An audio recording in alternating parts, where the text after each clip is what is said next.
Okay.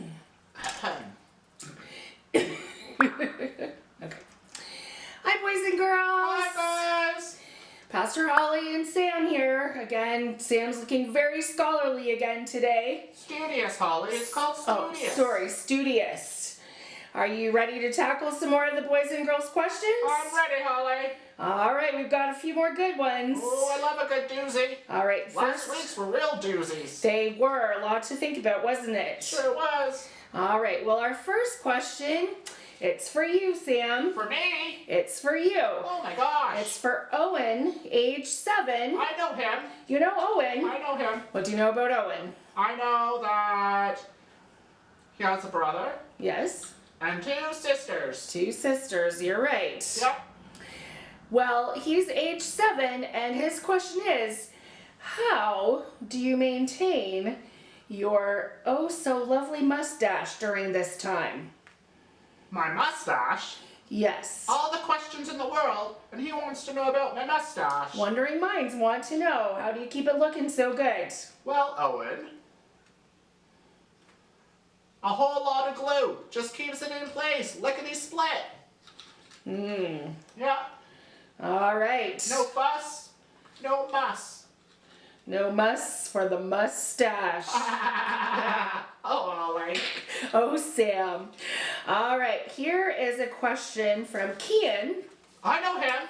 You do? Yep, I know Kian. What do you know about Kian? He's a cool dude. He's very cool, isn't Yeah. he? Well, Kian is 9, and are you ready for this one? Okay. This is a good one.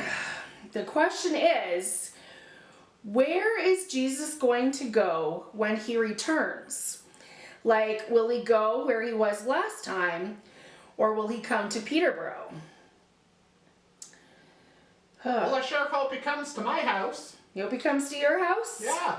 I hope he does too. And I think the important thing about this question is to remember that we don't know exactly when or how Jesus is coming back. But the important thing is to be ready when he does. Do I have to pack a suitcase? You don't have to pack your suitcase, but you do need to make sure that your sins are forgiven and that you've been living in a relationship with God so that we can know that someday we'll go to heaven to be with Jesus when he returns. But some things that I was thinking about, when Jesus first came, he came as a baby in a manger in a very humble, quiet way. I read that. Yep. Yep. Well, some verses that I looked up. One is Revelation chapter 1, verse 7. And it says, "Look, he is coming with the clouds, and every eye will see him." And another verse in Matthew chapter 24, verse 3 says, "Then a sign will appear in the sky, and there will be the Son of Man. All nations on earth will weep when they see the Son of Man coming in the clouds of heaven with power and great glory." And when Jesus comes again, this time he is coming as the King of Kings and the Lord of Lords. And from these verses it says that every eye will see him, and we will know that he is coming and that he has come to take his children, his followers, home to heaven. And what a glorious day that will be. Yeah, that's a good one, isn't it? Yep. Good one, Kian. Yes. Oh, I have a question for you, Sam. For me. Yes. What? Did you call it in? Well, I didn't think I needed to call it in since we're right here. Okay. My question for you, Sam, is what is your favorite song? My favorite song. Your favorite song? Jesus loves me, this I know, for the Bible tells me so. That is a great song. And one other Yeah. question I have for you, Sam, is how did you get to be such a good singer? Practice, practice, practice. Oh, very good. Well, you sure do a lot of that. I practice in the shower. You do? Yeah.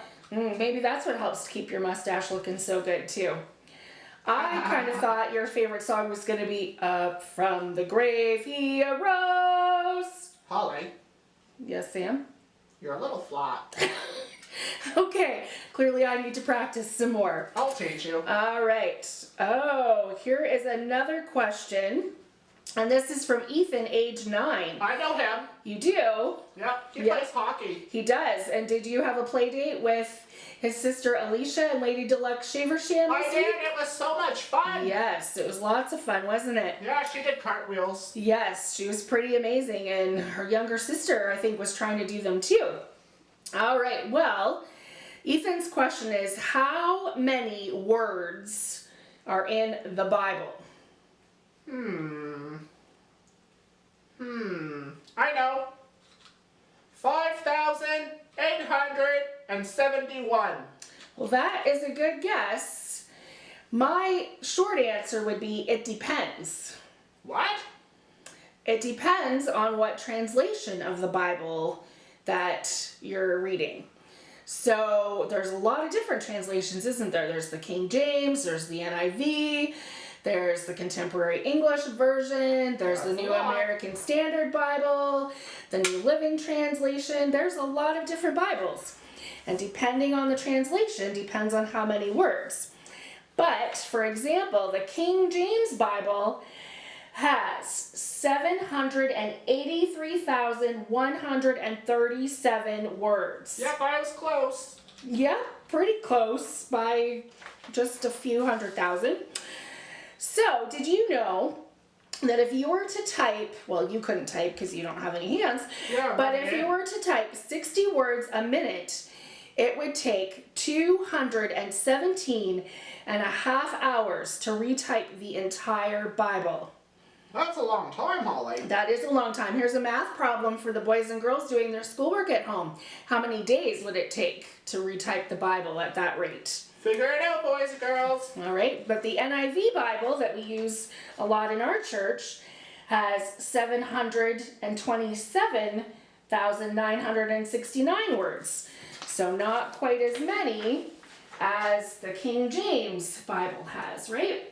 So, good question. Good question, Ethan. All right.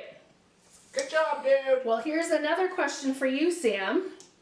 And we kind of touched on that one. Lawson, age 3, wants to know, why don't you have any arms? I know Lawson. What do you know about Lawson? I know that he's a lot of fun. He's a pretty funny guy, isn't he? He likes to play. He does like to play, and he's pretty silly. Yeah. All right. Well, his question for you is, why don't you have any arms? Well, it's just the way I was made. Everybody's made differently. Some people have blue eyes, and some people have green eyes, or some people have googly eyes. It's just the way that we're made. We all have gifts and abilities, and we're just not all the same. And you were just made without any arms, weren't you? Yeah, but that doesn't slow me down. No, it doesn't. That was pretty deep, Sam. Good answer. All right. Well, we have one last special question from a special write-in. Is it a doozy?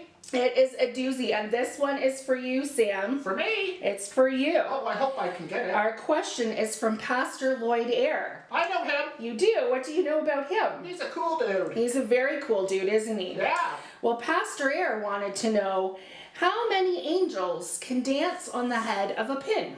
Oh, I know. You This do. is an easy one. It is. Yeah, you ready? I'm ready. This is a reductio ad absurdum challenge to medieval scholasticism in general and its angelology.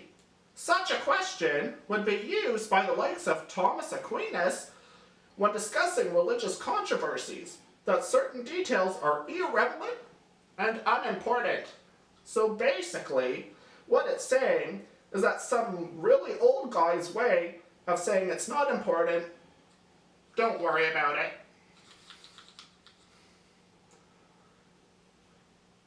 What? You didn't know it? Sam, how did you know that? Hello, I'm studious. You are studious. Well, good answer. And basically, I think what it was saying is that some things, it just doesn't matter, does it? Like how many angels are on the head of a pin. Nope, doesn't matter. We can't know the answer to that. Doesn't really matter.